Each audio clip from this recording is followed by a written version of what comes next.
Olá pessoal, sejam todos bem-vindos. Uma alegria ter a cada um de vocês participando conosco mais uma vez no nosso devocional de conexão. Estamos estudando, como você já sabe, um alerta ao povo de Deus, baseado nas cartas de 2 Pedro e Judas. E hoje vamos estudar o capítulo 1, a partir do versículo 11, e vamos ver o testamento de Pedro. É uma alegria sempre compartilhar, sempre estudarmos juntos a palavra de Deus, e eu quero continuar te animando a seguir estudando, lendo a Bíblia na tua casa. Hoje a gente vai falar pensar juntos, estudarmos juntos a partir do versículo 11.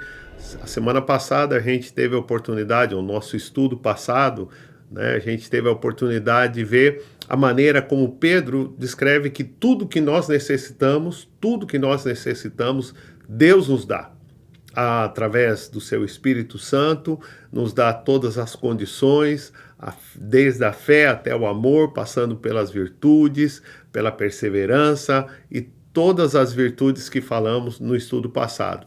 Hoje, a preocupação de Pedro é falar da responsabilidade, do cuidado que cada um de nós temos de lembrar as coisas que Deus nos falou ou nos fala através da sua palavra. Então, quero te animar a participar agora com a gente sobre esse tema que é o testamento de Pedro. Eu escolhi o testamento de Pedro porque quando a gente pensa em termos de testamento, quando a gente pensa no sentido não do texto bíblico em si, mas eu estou falando da última vontade que as pessoas deixam, né? Por exemplo, se você buscar no dicionário, vai falar que é um ato mediante o qual uma pessoa dispõe seus bens, não todo ou em parte, para depois da sua morte.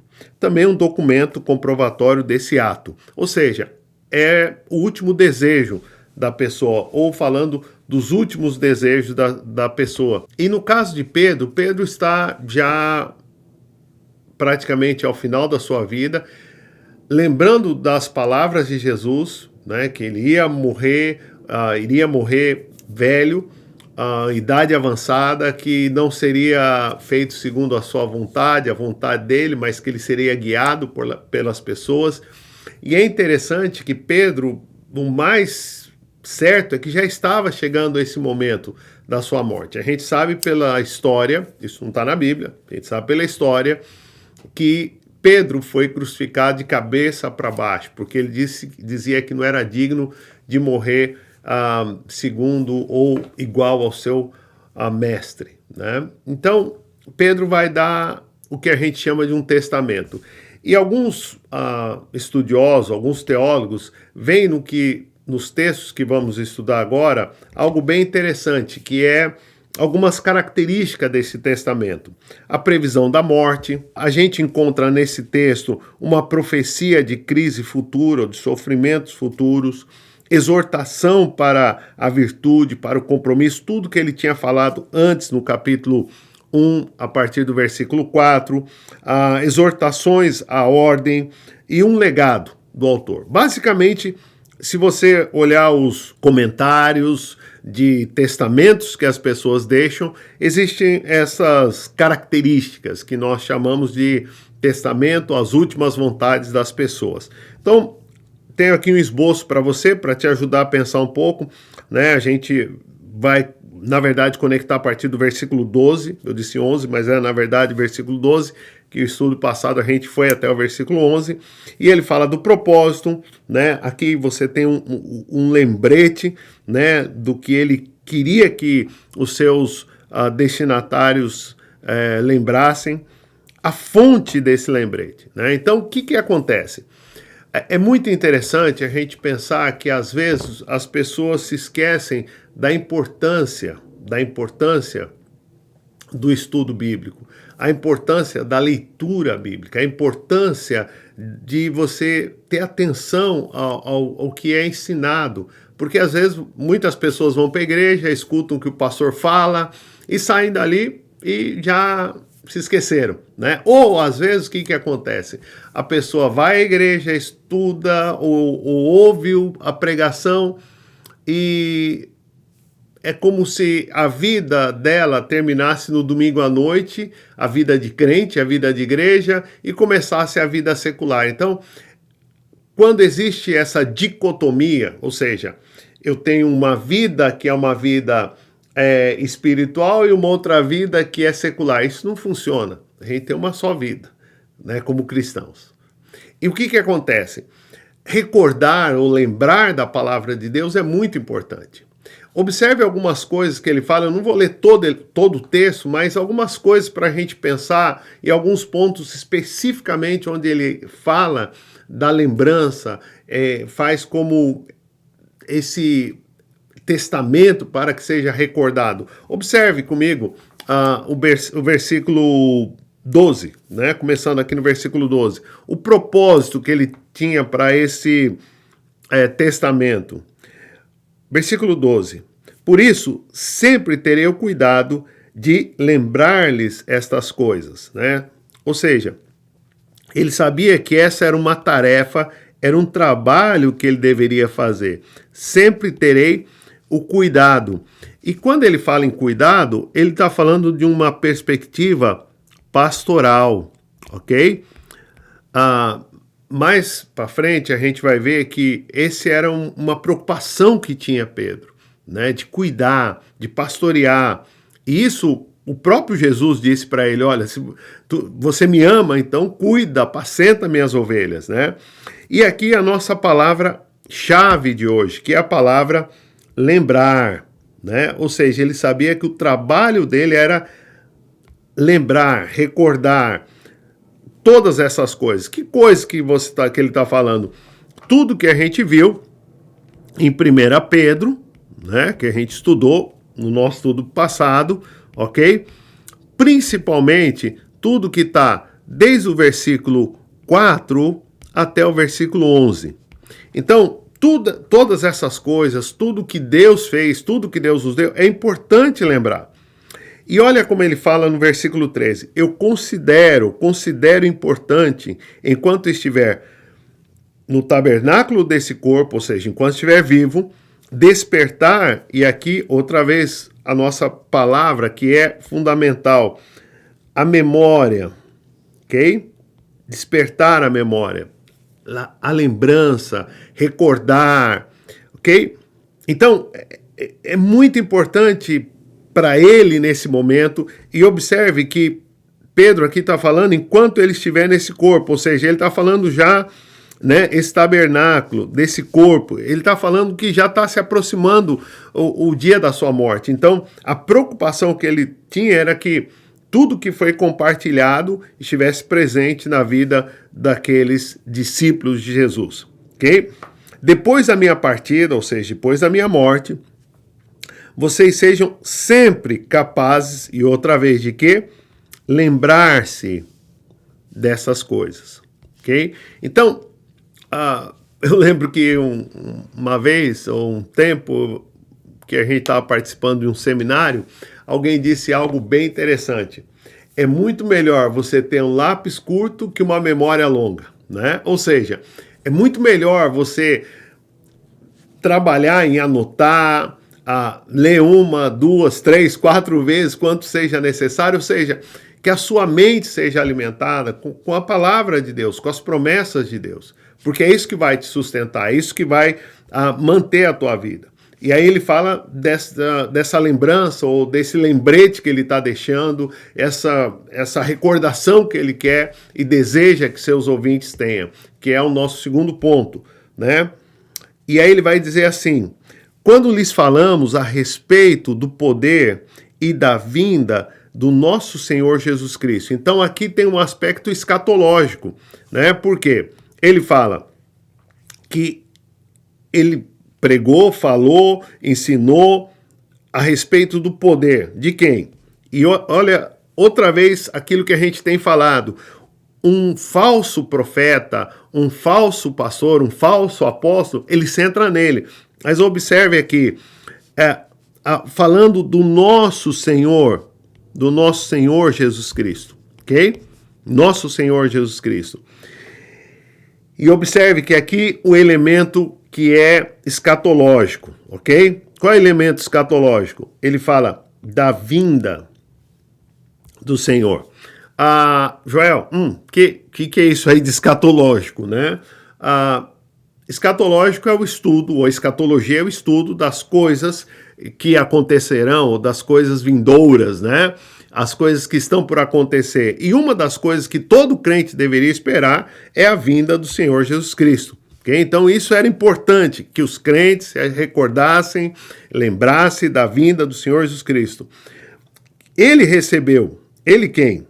Jesus, está falando de Jesus aqui, ok? Ele recebeu honra e glória da parte de Deus Pai, quando da suprema glória lhe foi dirigida a voz que disse: este é o meu filho amado em quem me agrado. Do que está falando ele aqui? Né? Está falando do poder do Pai, reconhecendo a glória do Filho, outra vez centrando na pessoa de Jesus. E essa expressão, ou seja, Pedro aqui está lembrando do momento da transfiguração, ok?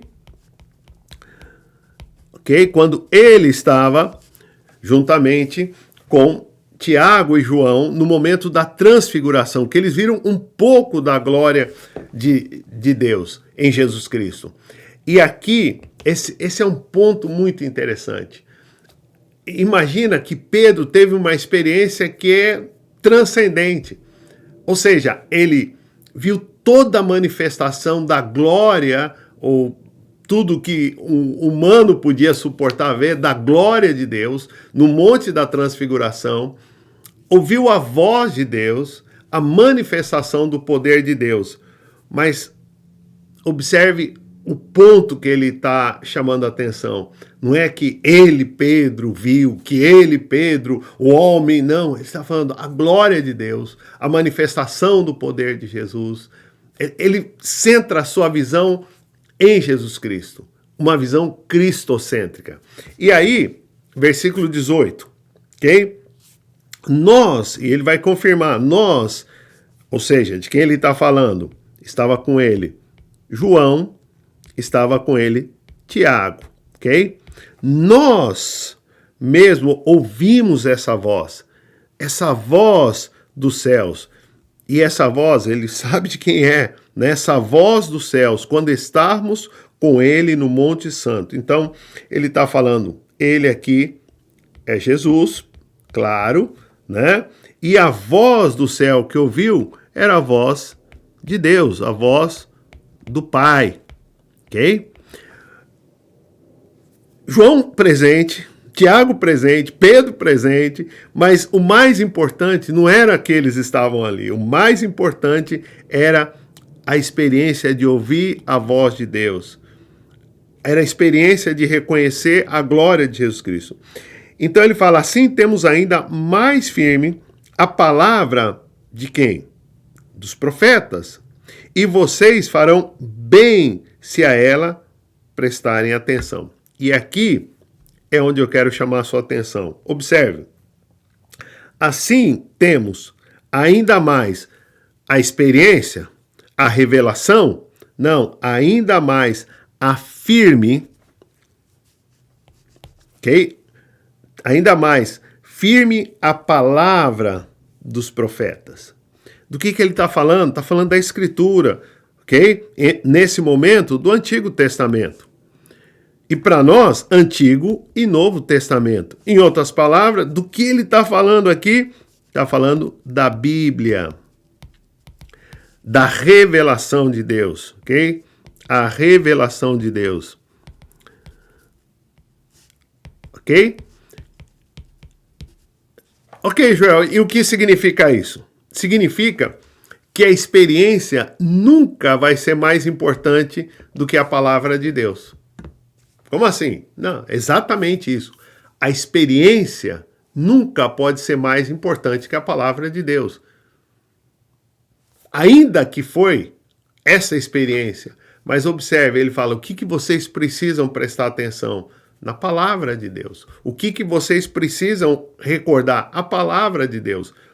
E é interessante que uma das coisas que a gente vê nos nossos dias dos falsos profetas é que a experiência é mais importante do que a palavra de Deus. Aí, existem igrejas que hoje a palavra de Deus praticamente não tem espaço, porque são as revelações, são as visões. Mas observe que ele fala aqui, ó, atenção. Atenção em quê? E na palavra, e na revelação de Deus. E você vai falar, Joel, mas como que você pode estar tão seguro? Porque ele falou de profetas. Pode ser que ele está falando aí dos profetas também dos nossos dias. Fácil. É só você ler o versículo 20. Olha o versículo 20. Antes de mais nada, saibam que nenhuma profecia da Escritura, ok? Da Escritura, ok? Deixa eu frisar isso bem pra gente aqui, para não ficar dúvida, ok? Nenhuma profecia da Escritura, ou seja, ele não está falando de uma revelação qualquer de um homem. Provém de interpretação pessoal, pois jamais a profecia, e aqui, outra vez, teve origem aonde? Na vontade humana, ok? Então, claro que ele não está falando de uma profecia qualquer, não está falando dos profetas que se aparecem, não, ele está falando da revelação do próprio Deus, da Escritura, da palavra de Deus, ok? E ele afirma com claridade aqui, ou com muita clareza para nós, mas homens falaram da parte de Deus, impelidos pelo Espírito Santo. Ou seja, a palavra que precisa ser recordada, guardada, lembrada, é a palavra de Deus, ok? E qual é a palavra de Deus? As Escrituras. Para nós, o Antigo e o Novo Testamento, ou seja, a Bíblia Sagrada. E uma coisa que precisa ficar muito clara para todos nós, ok? A Bíblia, ela não é a definição como as pessoas dizem, a Bíblia contém a palavra de Deus. Não, a Bíblia é a palavra de Deus. Mas foram homens que escreveram, Joel. Ok. Pensa comigo algo aqui que o texto está falando. Deixa eu só colocar isso para você, me veio agora recordar, antes da gente ir para o outro ponto, esse princípio, ok? Basicamente, a gente tem mais de 40 homens, ok? Que participaram da Escritura. No espaço de 1400 e um pouco mais anos de diferença. A gente tem homens que, desde um agricultor, a um filósofo, ao médico, um pescador, em tempos diferentes. E se você olhar toda a Bíblia, você não vai encontrar uma contradição na Bíblia. Então, olha a importância do texto bíblico. Olha a importância da palavra que Deus deu. Por quê? Porque foi uma revelação do próprio Deus. E Ele mantém a sua palavra. Então, quando a gente pensa em lembrar, uma definição, por exemplo, de lembrar. O que é lembrar? Lembrar é o processo, né? O processo de lembrar o passado. Especialmente, quando a gente pensa em termos bíblicos, a presença e a atividade de Deus na história. Na história de quem? Do seu povo. Tudo que Deus fez, ou seja, lembrar da obra de Deus no passado pode nos levar à adoração e ao gozo, esperando com fé o cumprimento das suas promessas. Observe que a nossa esperança, ela está centrada em Deus, ela não está centrada não está falando de recordar ou lembrar de coisas que eu faço. Não, a gente lembra do que Deus fez e do que Ele fará, que as suas promessas vão se cumprir. Então, sempre que a gente pensa em lembrar, a gente precisa entender isso. Não é lembrar qualquer coisa, é lembrar os feitos de Deus, ok? Lembrar os feitos de Deus, o que Deus fez por nós. Observe comigo alguns textos só para a gente ilustrar esse princípio, que é um princípio bíblico. Recordar os feitos de Deus, recordar quem é Deus, o caráter de Deus. Se você não conhece o caráter de Deus, se você não conhece a revelação de Deus, como você vai poder falar dele, ou lembrar da sua palavra? Então, algumas coisas para a gente pensar. Por exemplo, Lamentações, creio que é um texto super claro nesse sentido. Observe. Todavia, lembro-me que também do que pode me dar esperança. Graças ao grande amor do Senhor, é que não somos consumidos, pois as suas misericórdias são inesgotáveis. Então, o fato de Jeremias lembrar, em meio a tudo que ele estava vivendo, e esse é um texto forte, porque é o livro de Lamentações de Jeremias, que foi conhecido como profeta chorão, né? Ou seja, no meio de todo o seu sofrimento, da rejeição do povo, que não queria a verdade, do que ele se lembrava? Ele se lembrava do amor de Deus, da misericórdia de Deus. Então ele fala, todavia, lembro-me também, okay, do que pode me dar esperança. Então, qual é o elemento importante em lembrar? É ter esperança. Esperança em quem? No Senhor. Ou seja, a esperança não é em nós, é no Senhor. A esperança está na misericórdia do Senhor, ok? Mas ela começa aí, quando eu posso lembrar dessas coisas. E ele continua, versículo 23. Falando das misericórdias do Senhor, renovam-se cada manhã, grande é a sua fidelidade. Digo a mim mesmo, a minha porção é o Senhor, portanto, nele porei a minha confiança. Então, o que acontece? Quando Jeremias pensa no Senhor, ele conhece o caráter do Senhor, a fidelidade. Ele conhece a misericórdia do Senhor. Ele conhece o grande amor do Senhor. Mas se ele não recordar essas coisas, se ele não... Ele só pode lembrar dessas coisas se ele conhecer. Como que ele vai ter esperança? Como que ele vai saber do amor de Deus? Né? Como que ele vai saber das misericórdias de Deus? A dimensão da misericórdia de Deus. Observe que a dimensão da misericórdia de Deus são inesgotáveis. Mas são inesgotáveis para quem? Para aqueles que conhecem o Senhor. Entende? Para aqueles que conhecem o Senhor, conhecem a fidelidade de Deus, que Ele é um Deus fiel, né? E ele fala, minha porção é o Senhor. Então, porém, a minha esperança em quê? No dinheiro, nas pessoas? Não, vou pôr minha esperança no Senhor. Ok? Os que amam a Deus têm a vida centrada em Deus. Isso é muito importante ter claro. Os que amam a Deus têm a vida centrada em Deus. Esse é um texto.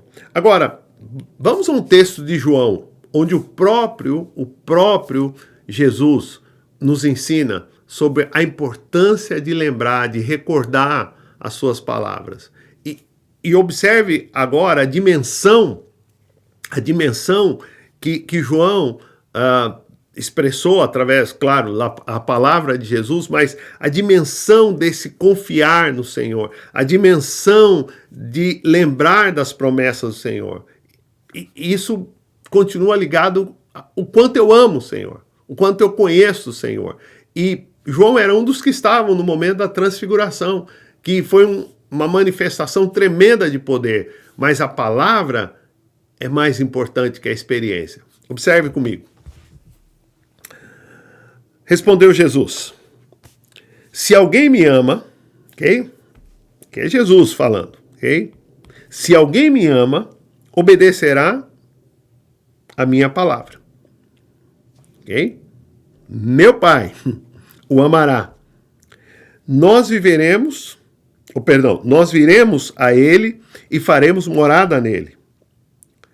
Aquele que não me ama, não obedece às minhas palavras.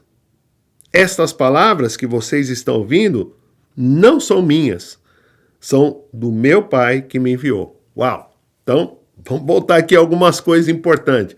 Observe que Jesus, ele condiciona ou declara que quem ama tem uma característica: vai obedecer a sua palavra.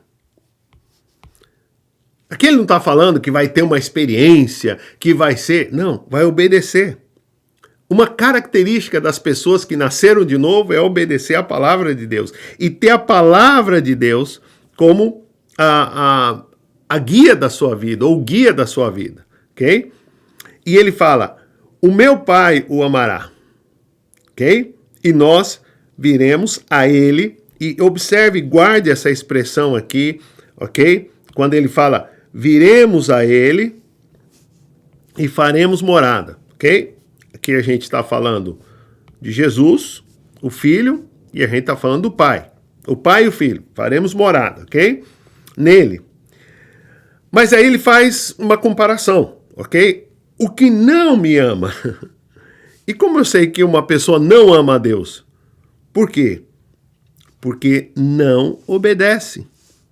Obedece o quê? As minhas palavras. Você pode observar a diferença aqui, ou seja, o contraste entre o que ama, obedece, o que não ama, não obedece. E o que obedece e ama, faz isso porque se lembra da palavra do Senhor.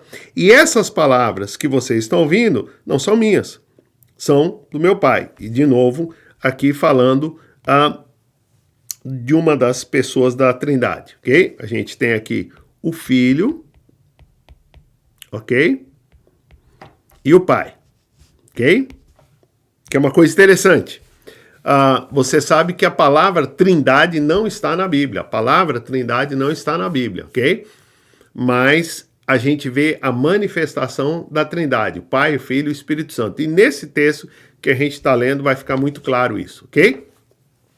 Vamos lá, seguindo um pouquinho mais. Versículo 25. Tudo isso lhes tenho dito enquanto ainda estou com vocês. Mas o conselheiro, e aqui quem é? O Espírito Santo. Então a gente tem o Pai, o Filho e o Espírito Santo. Ok? E quem está falando é o Filho. Ok? Mas o conselheiro, o Espírito Santo, que o Pai enviará em meu nome, em nome de quem? Do Filho. Ok? Lhes ensinará todas as coisas que lhes ensinará todas as coisas e lhes fará, aqui a nossa palavra-chave de hoje, lembrar. Algumas coisas, não, tudo, né? Tudo o que eu lhes disse. Então, observe, Espírito, ok? O Pai e o Filho. Qual o propósito deles? Que eu e você possamos lembrar tudo que nos ensina a palavra de Deus. Então, aqui você vê claramente a importância de lembrar. Então, o testamento de Pedro, voltando no contexto da carta, o testamento de Pedro tinha um propósito, que depois da sua morte, as pessoas não se esquecessem da palavra de Deus. Que depois da sua partida, as pessoas não se esquecessem, que se lembrassem sempre das palavras de Deus, e não só das palavras de Deus, imediatamente, como foi a revelação que está no capítulo 1, a partir do versículo 3, 4, 5, né? Porque o capítulo 1, o versículo 1 e 2 é praticamente ele se saudando as pessoas, falando, mas ele já começa a falar tudo que Deus nos deu, o chamado, o propósito, as virtudes, tudo que o Senhor nos deu. Agora, como eu posso fazer isso? Lembrando da palavra. Eu só vou lembrar da palavra se eu amo ao Senhor, se eu obedeço a sua palavra, se eu sou a habitação do seu Espírito Santo, eu vou lembrar de todas essas coisas. Então, meu desejo para a sua vida, para cada um daqueles que têm tomado esse momento para estudar um pouco da palavra de Deus, é que você se lembre, né? Não tem a Bíblia, o texto bíblico, só como um momento de, aqui nos Estados Unidos, a gente costuma dizer um check, né? Como não check de dinheiro, mas no sentido de, ok, já fiz minha tarefa de hoje, eu fiz um plano de ler a Bíblia o ano todo, já li meus 3, 4 capítulos de hoje, então, ok, já fiz a tarefa de hoje. Não é mais que isso, é vida, é esperança.